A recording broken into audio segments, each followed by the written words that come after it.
VBG Ramji ಕಾರ್ಯಕ್ರಮದ ಬಗ್ಗೆ ಕಾಂಗ್ರೆಸ್ಸಿನ ಶಾಸಕರ ನೇತೃತ್ವದಲ್ಲಿ ಪ್ರತಿಭಟನೆ ಸಭೆಗಳು, ಪಾದಯಾತ್ರೆ ನಡೀತಾ ಇತ್ತು.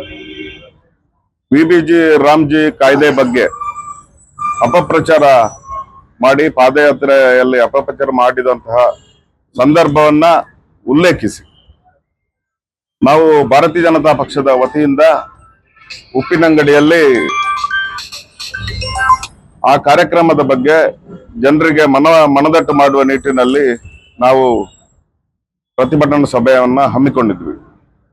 ಆ ಸಂದರ್ಭದಲ್ಲಿ ವಿಧಾನ ಪರಿಷತ್ತಿನ ವಿರೋಧ ಪಕ್ಷದ ನಾಯಕರು ಆ ಸಭೆಯನ್ನು ಉದ್ದೇಶಿಸಿ ಮಾತಾಡಿದ್ರು.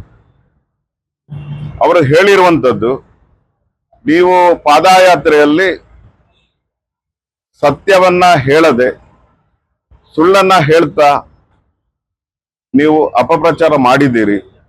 ಈ ವೇದಿಕೆಗೆ ನೀವು ಬನ್ನಿ, ನಿಮ್ಗೆ ಸತ್ಯ ದರ್ಶನವನ್ನ ಮಾಡಿಸ್ತೇನೆ ಅನ್ನುವ ಅರ್ಥದಲ್ಲಿ ಅವರು ಮಾತಾಡಿದರು. ಆದ್ರೆ ನಮ್ಮ ಶಾಸಕರು ಅದನ್ನು ಅಪಾರ್ಥವಾಗಿ ತಿಳಿದುಕೊಂಡು ಅವರಿಗೆ ಅಗೌರವವಾಗಿ ಮಾತಾಡಿದ್ದನ್ನು ನಾವೆಲ್ಲ ಗಮನಿಸಿದ್ದೇವೆ. ಇವತ್ತು ನಾವು ಶಾಸಕರನ್ನ 2.5 ವರ್ಷದಿಂದ ಪುತ್ತೂರಿನಲ್ಲಿ ಅವರ ಭಾಷಾ ಪ್ರಯೋಗವನ್ನು ನಾವು ಗಮನಿಸಿದ್ದೇವೆ. ಅವರು ಅವರದೇ ಸರ್ಕಾರ, ಅವರದೇ ಮುಖ್ಯಮಂತ್ರಿ, ಅವರದೇ ಹೋಮ್ ಮಿನಿಸ್ಟರ್, ಅವರದೇ ಇಲಾಖೆ ಅಧಿಕಾರಿಗಳಿಗೆ ತಿಳಿ ಹೇಳುವ ಬದಲು ಸಾರ್ವಜನಿಕವಾಗಿ ಪೊಲೀಸ್ ಇಲಾಖೆಯನ್ನು ನಿಂದಿಸುವಂತ ಕೆಲಸವನ್ನ ಅವರು ಮಾಡಿದರು. ನಮ್ದು ಸಾಂಪ್ರದಾಯಿಕ ಕೋಳಿ ಅಂಕಕ್ಕೆ ಭಾರತೀಯ ಜನತಾ ಪಕ್ಷದ ವಿರೋಧ ಇಲ್ಲ. ಜೂಜು ರಹಿತ ಸಾಂಪ್ರದಾಯಿಕ ಕೋಳಿ ಅಂಕಕ್ಕೆ ಭಾರತೀಯ ಜನತಾ ಪಕ್ಷದ ಬೆಂಬಲ ಇದೆ. ಅದೇ ರೀತಿ ಅದು ಮಾತ್ರ ಅಲ್ಲ, ಸರ್ಕಾರಿ ಅಧಿಕಾರಿಗಳನ್ನ ಭ್ರಷ್ಟರು ಅಂತ ಸಾರ್ವಜನಿಕವಾಗಿ ಅವರನ್ನು ನಿಂದಿಸ್ತಾ ಇದ್ದಾರೆ. ಇವರದೇ ಸರ್ಕಾರ ಇದೆ, ಇವರು ಶಾಸಕರಾಗಿದ್ದಾರೆ, ಇವರ ಅಧಿಕಾರ ಇದೆ. ಸರ್ಕಾರಿ ಅಧಿಕಾರಿಗಳನ್ನ ಪ್ರೀತಿ ವಿಶ್ವಾಸದಿಂದ ನಡೆಸಿಕೊಳ್ಳುವ ಮುಖಾಂತರ ಜನರ ಕೆಲಸವನ್ನ ಇವ್ರಿಗೆ ಮಾಡಿಸಬಹುದು. ಅದೇ ರೀತಿ ಮೊನ್ನೆ ವಿರೋಧ ಪಕ್ಷದ ನಾಯಕರಂದ್ರೆ ಯಾರು? ವಿಧಾನ ಪರಿಷತ್ ನಾಯಕರಂದ್ರೆ ಅವರು ಶ್ಯಾಡೋ ಚೀಫ್ ಮಿನಿಸ್ಟರ್ ಇದ್ದಾಗೆ, ಛಾಯಾ ಮುಖ್ಯಮಂತ್ರಿ ಅಂದ್ರೆ ಅವರು ಹೇಳ್ಬಹುದು. ಆದ್ರೆ ವಿರೋಧ ಪಕ್ಷದ ನಾಯಕರ ಬಗ್ಗೆ ಯಾವ ರೀತಿ ಭಾಷೆಯನ್ನ ಪ್ರಯೋಗ ಮಾಡಿದ್ರು ಇವರು? ಅವರೇ ಹೇಳಿದ್ದು, ಇಲ್ಲಿಗೆ ಈ ಕ್ಷೇತ್ರಕ್ಕೆ ಈ ಜಾಗಕ್ಕೆ ನೀವು ಬರುವಾಗ ನೀವು ಚಪ್ಪಲಿಯನ್ನ ಬಿಟ್ಟು ಇಲ್ಲಿಗೆ ನೀವು ಬರ್ಬೇಕಂತ ಹೇಳಿದವರು ಅದೇ ಜಾಗದಲ್ಲಿ ನಿಂತು ರಾಜ್ಯಕ್ಕೆ ಮಾತಾಡಿದ್ರು. ಅವರು ಹೇಳಿದ ಮಾತೆ ಅವರಿಗೆ ಮರೆತು ಹೋಗಿದೆ. ಯಾವ ಜಾಗದಲ್ಲಿ ರಾಜ್ಯಕ್ಕೆ ಮಾತಾಡಬಾರ್ದು ಅಂತ ಅವರೇ ಹೇಳಿದ್ದು. ಬಟ್ ಅದೇ ಜಾಗದಲ್ಲಿ ಅವರು ನಿನ್ನೆ ರಾಜ್ಯಕ್ಕೆ ಮಾತಾಡಿದ್ರು. ಆದ್ರೆ ಶಬ್ದ ಪ್ರಯೋಗ ಹೇಗಿತ್ತು ಅವರದ್ದು? ಇದನ್ನ ನಾವು ಭಾರತೀಯ ಜನತಾ ಪಕ್ಷದ ವತಿಯಿಂದ ನಾವು ಖಂಡಿಸ್ತೇವೆ. ಅವರು ಮಾಡುವಂತಹ 2.5 ವರ್ಷದಲ್ಲಿ ನಾವು ನೋಡ್ತಾ ಇದ್ದೇವೆ. ಅವರು ಭಾರತೀಯ ಜನತಾ ಪಕ್ಷದ ಕಾರ್ಯಕರ್ತರಾಗಿದ್ದವರು, ಬಿಜೆಪಿಯ ನಾಯಕರಾಗಿದ್ದವರು, ಸಂಘ ಪರಿವಾರದಲ್ಲಿ ಗುರುತಿಸಿಕೊಂಡಿದ್ದಂತ ವ್ಯಕ್ತಿ. ಅವರ ಸಂಸ್ಕಾರ ಸಂಸ್ಕೃತಿ ಹೇಗಿರ್ಬೇಕು, ಭಾಷಾ ಪ್ರಯೋಗ ಹೇಗಿರ್ಬೇಕು? ಒಳ್ಳೆ ಕೆಲಸ ಮಾಡ್ತಾ ಇದ್ದಾರೆ. 2 ವರ್ಷ ಶಾಸಕರಾಗಿ ಅವರ ಕೆಲಸವನ್ನ ಸರಿಯಾಗಿ ಮಾಡ್ತಾ ಇದ್ದಾರೆ, ನಾವು ಗಮನಿಸ್ತಾ ಇದ್ದೇವೆ.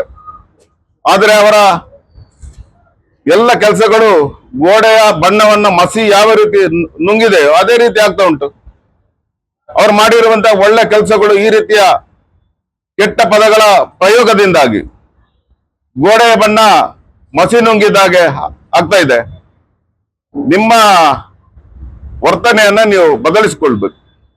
ಇದು ಜನ ಬಯಸುವಂಥದ್ದು. ನಿಮ್ಮ ವರ್ತನೆಯನ್ನ ನೀವು ಬದಲಿಸಿಕೊಳ್ಳಿ.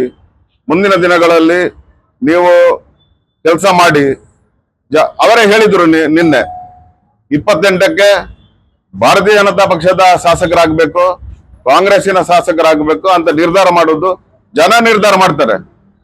ಅಲ್ಲಿ ತನಕ ನಾವು ಕೆಲಸ ಮಾಡುವ. ಇವರು ಬಹುಮತದಿಂದ ಆಯ್ಕೆಯಾದಂತ ಶಾಸಕ ಅಲ್ಲ. ಅವರ ವಿರುದ್ಧ 1,00,000 ಮತ, ಹಿಂದುತ್ವದ ಮತ ಅವರ ವಿರುದ್ಧ ಇದೆ.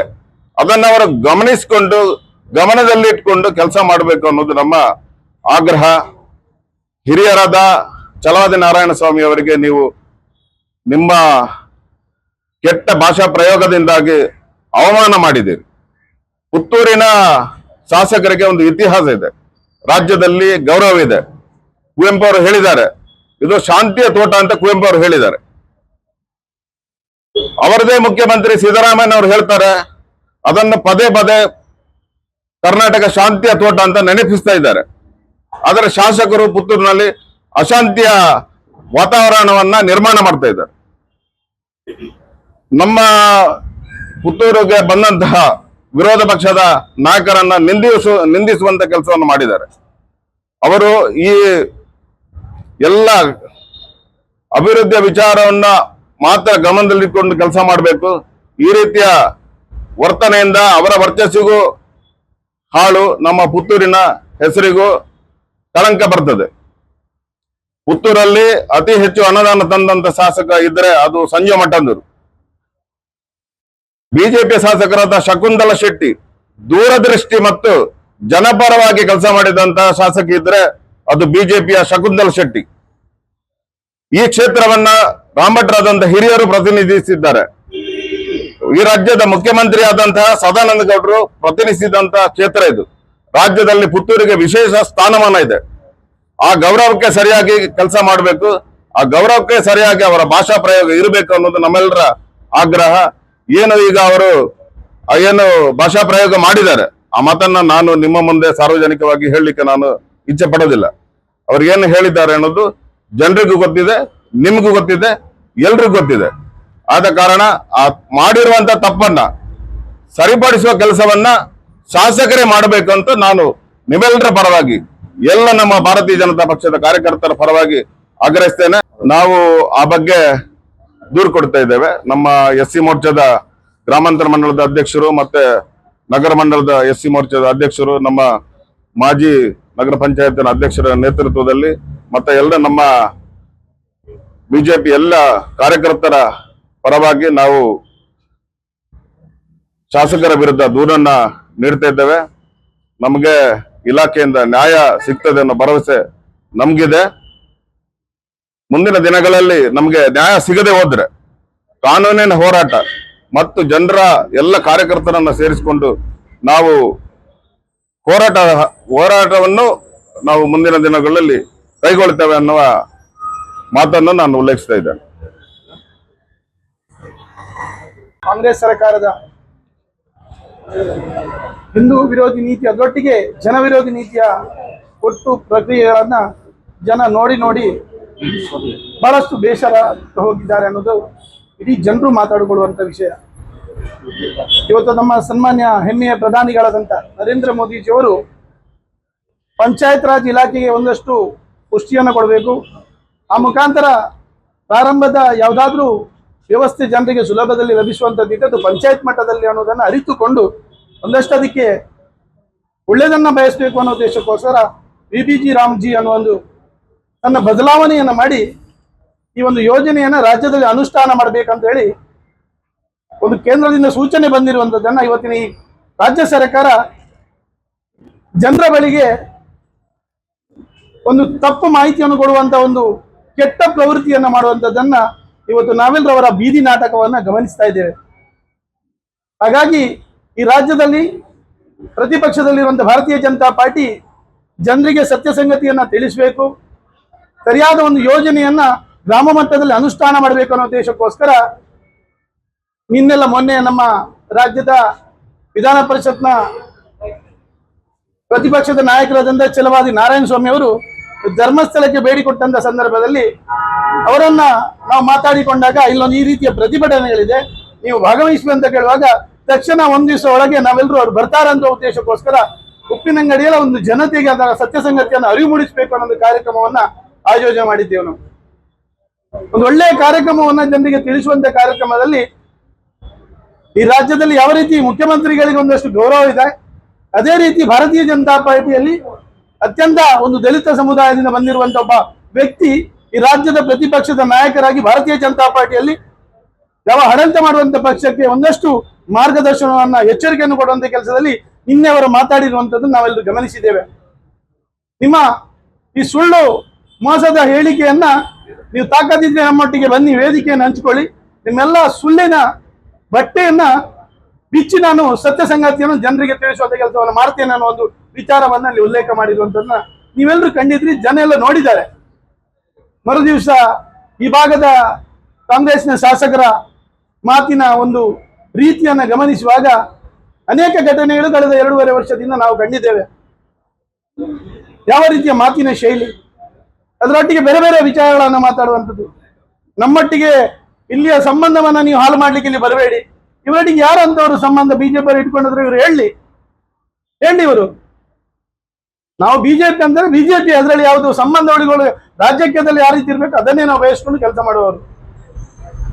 ಸುಮ್ಮನೆ ಅಲ್ಲಿಂದ ಬಂದಂತ ಒಬ್ಬ ನಮ್ಮ ನೇತಾರರಿಗೆ ಈ ರೀತಿ ಒಂದು ಅವಮಾನಕರ ರೀತಿಯಲ್ಲಿ ಮಾತಾಡುವಂಥದ್ದನ್ನ ಬಿಜೆಪಿ ಯಾವತ್ತೂ ಸಹಿಸಿಕೊಳ್ಳಿ ಸಾಧ್ಯವೇ ಇಲ್ಲ. ಅದು ಕೂಡ ಪವಿತ್ರವಾದ ಒಂದು ದೇವರ ಸಾನ್ನಿಧ್ಯದಲ್ಲಿ ಅವರು ಮಾತಾಡಿದ ರೀತಿ, ಯಾವ ವ್ಯಕ್ತಿಯನ್ನ ಯಾವ ಒಂದು ಪ್ರಾಣಿಗೆ ಹೋಲಿಸಿದ್ರು ಅನ್ನೋದನ್ನು ಕೂಡ ನೀವು ಗಮನಿಸಿದ್ದೀರಿ. ಇನ್ನೊಂದು ಮಾತನ್ನೆಲ್ಲ ಉಲ್ಲೇಖ ಮಾಡಿದ್ರು, ನರಸನ್ನ ತರ ಅಂತ. ನರಸನ್ನ ಅಂದ್ರೆ ನಿಮ್ಗೆಲ್ರಿಗೂ ಗೊತ್ತಲ್ಲ, ಅವರು ಮನೆಗೆ ಬಂದಾಗ ಒಂದಷ್ಟು ಗೌರವ ಕೊಟ್ಟು ಅವರನ್ನ ನಮ್ಮ ಮನೆಗೆ ಅವ್ರು ಬರಬೇಕು ಅನ್ನೋದು ಅಪೇಕ್ಷೆ ಇಟ್ಟುಕೊಂಡಂತ ಧರ್ಮ ನಮ್ಮದು. ಅಂತವರನ್ನ ಹೀಯಾಳಿಸುವ ರೀತಿಯಲ್ಲಿ ಇವರು ಮಾತಾಡ್ತಾರೆ ಅಂತ ಹೇಳಿದ್ರೆ ಪುತ್ತೂರಿನ ಜನತೆ ಇದನ್ನು ಗಮನಿಸ್ತಾರೆ. ಮುಂದಿನ ದಿವಸಗಳಲ್ಲಿ ಯಾವ ರೀತಿಯ ಉತ್ತರವನ್ನ ಭಾರತೀಯ ಜನತಾ ಪಾರ್ಟಿ ಕೊಡಬೇಕು ಅನ್ನೋದನ್ನು ಕೂಡ ತೀರ್ಮಾನ ತಗೊಳ್ತೇವೆ. ನಮ್ಮೊಳಗೆ ಉಳಿ ಉಂಟು ಅಂತ ಕೆಲಸವನ್ನ ದಯವಿಟ್ಟು ಈ ಶಾಸಕರಿಗೆ ಮಾಡ್ಲಿಕ್ಕೆ ಯಾವುದೇ ಕಾರಣಕ್ಕೂ ಅವಕಾಶ ಕೊಡುವುದಿಲ್ಲ. ಏನಿದ್ರು ಭಾರತೀಯ ಜನತಾ ಪಾರ್ಟಿ ಒಂದು ದಲಿತ ಸಮುದಾಯದ ಬಂದಿರುವಂತಹ ಈ ವ್ಯಕ್ತಿಗೆ ಆಗಿರುವಂತಹ ಅನ್ಯಾಯವನ್ನ ಮುಂದಿನ ದಿವಸಗಳಲ್ಲಿ ಆ ವ್ಯಕ್ತಿ, ಈಗಿನ ಶಾಸಕರು ಯಾರು ಈ ರೀತಿ ಮಾತಾಡಿದಾರ ಅವರು ಬೇಷರತ್ತು ಕ್ಷಮೆಯನ್ನು ಯಾಚಿಸಿದ್ರೆ ಮುಂದೆ ನಮ್ಮ ಪಕ್ಷ ಯಾವ ರೀತಿ ಇದಕ್ಕೆ ಹೋರಾಟವನ್ನು ಮಾಡಬೇಕು, ಇಡೀ ಸಮುದಾಯದವರಿಗೆ ಸತ್ಯ ಸಂಗತಿಯನ್ನು ತಿಳಿಸುವಂತ ಕೆಲಸವನ್ನ ಮಾಡುವುದರ ಮುಖಾಂತರ ದಲಿತ ಸಮುದಾಯದಿಂದ ಬಂದೊಬ್ಬ ರಾಜ್ಯದ ಉನ್ನತ ನಾಯಕನಿಗೆ ನಾವು ನ್ಯಾಯ ಸಿಗ್ಬೇಕು ಅನ್ನೋ ಉದ್ದೇಶಕ್ಕೋಸ್ಕರ ನಾವಿವತ್ತು ಬಂದು ಠಾಣೆಗೆ ನಮ್ಮ ದೂರನ್ನು ಕೊಟ್ಟಿದ್ದೇವೆ.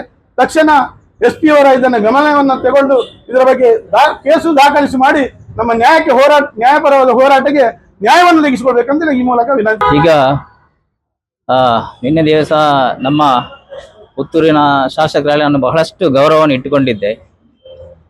ಈ ಒಂದು ಗೌರವವನ್ನು ಅವರು ಈ ರೀತಿ ಮಾಡ್ತಾರೆ ಅಂತ ಹೇಳಿದ್ರೆ, ಒಬ್ಬ SC ಪರಿಶಿಷ್ಟ ಜಾತಿಯ ಒಂದು ಸಮುದಾಯಕ್ಕೆ ಸೇರಿದಂತ ಒಬ್ಬ ಪರಿಷತ್ತಿನ ಒಬ್ಬ ನಾಯಕ ಬಂದಾಗ ಈ ರೀತಿಯ ಒಂದು ಪ್ರಾಣಿಗೆ ಹೋಲಿಸಿ ಒಂದು ನಾಯಿ ಎನ್ನುವ ಶಬ್ದದಿಂದ ಮಾತನಾಡಿದ್ದಾರೆ. ಇದು ನಮ್ಮ ಪರಿಶಿಷ್ಟ ಸಮುದಾಯಕ್ಕೆ ಇದು ಈ ಮಾತು ಸಲ್ಲದು. ಯಾಕೆ ಅಂತ ಹೇಳಿದ್ರೆ ಇವತ್ತು ಅವರ ರಾಜಕೀಯ ವಿಷಯ ಕಾಂಗ್ರೆಸ್ ಆಗಿರ್ಬೋದು, ಬಿಜೆಪಿ ಆಗಿದೆ, ಅವರ ಮಾತಿನ ವಿಷಯದಲ್ಲಿ ಅವರವರು ಅದಕ್ಕೆ ಸಂಬಂಧಪಟ್ಟದನ್ನ ಮಾತಾಡ್ಕೊಳ್ಬಹುದು. ಆದ್ರೆ ಅವರು ಈ ರೀತಿಯ ಒಂದು ಹೇಳಿಕೆಯನ್ನು ಕೊಟ್ಟದ್ದು ಇಡೀ ಪರಿಶಿಷ್ಟ ಜಾತಿಗೆ ಅದು ಅನ್ವಯ ಆಗ್ತದೆ. ಯಾಕೆ ಅಂತ ಹೇಳಿದ್ರೆ ಇದೇ ಮಾತನ್ನು ಬಿಜೆಪಿಯವರು ಯಾರಾದ್ರೂ ಒಬ್ರು ಹೇಳಿದ್ರೆ ಇವತ್ತು ಇಡೀ ಸಮಾಜದಲ್ಲಿ ಯಾವ ರೀತಿ ಹರಡ್ತಿತ್ತು ಅನ್ನೋದಕ್ಕೆ ನಾವು ಮರು ದಿವಸ ನಾವು ಪೇಪರ್ ಅಲ್ಲಿ ಯಾವ ರೀತಿ ನೋಡ್ತಿದ್ದೇವೆ ಅಂತ ಹೇಳಿದ್ರೆ ಅದು ನೋಡ್ಲಿಕ್ಕೆ ತೀರದ ಆ ರೀತಿ ಆಗ್ತಾ ಇತ್ತು. ಇದನ್ನು ಅವರು ಯಾವ ರೀತಿಯ ಸ್ಪಷ್ಟನೆ ಕೊಡ್ಬೋದು. ಅದೇ ಈ ಮಾತಿಗೆ ಒಂದು ಪರಿಶಿಷ್ಟ ಜಾತಿಯ ಒಂದು ವಿಧಾನ ಪರಿಷತ್ನ ಸದಸ್ಯನನ್ನು ಈ ರೀತಿ ನಿಂದಿಸಿದ್ದು ಇಡೀ ಸಮುದಾಯಕ್ಕೆ ಅದು ನೋವಾಗಿದೆ. ಇವತ್ತು ನಮ್ಮ ಕಾಂಗ್ರೆಸ್ ಕಾರ್ಯಕರ್ತರಾಗಿರ್ಬೋದು ಅಥವಾ ಬಿಜೆಪಿ ಕಾರ್ಯಕರ್ತರಾಗಿರ್ಬೋದು, ಎರಡೂ ಕೂಡ ಬಿಜೆಪಿಯಲ್ಲಿ ಕೂಡ ಇದ್ದಾರೆ, ಕಾಂಗ್ರೆಸ್ ಅಲ್ಲಿ ನಮ್ಮ ಪರಿಶಿಷ್ಟ ಜಾತಿಯರು ಇದ್ದಾರೆ. ಇದು ಅವ್ರಿಗೆ ಹೇಗೆ ಅನ್ನಿಸ್ತದೆ ಗೊತ್ತಿಲ್ಲ. ನನಗಂತೂ ತುಂಬಾ ಬೇಸರ ಆಗಿದೆ. ಇದನ್ನು ನಾವು ಖಂಡಿತ ಇದನ್ನು ಮರೀಲಿಕ್ಕೆ ಸಾಧ್ಯ ಇಲ್ಲ. ಯಾಕೆ ಅಂತ ಹೇಳಿದ್ರೆ ಒಂದು ಪರಿಶಿಷ್ಟ ಜಾತಿಯನ್ನು ಈ ರೀತಿ ನಿಂದಿಸಿರುವುದು ಇದು ಇಡೀ ಸಮುದಾಯಕ್ಕೆ ಬಂದಿದೆ. ಇದನ್ನು ಮುಂದಿನ ದಿನಗಳಲ್ಲಿ ನಮ್ಮ ಪರಿಶಿಷ್ಟ ಜಾತಿ ಪಂಗಡದವರು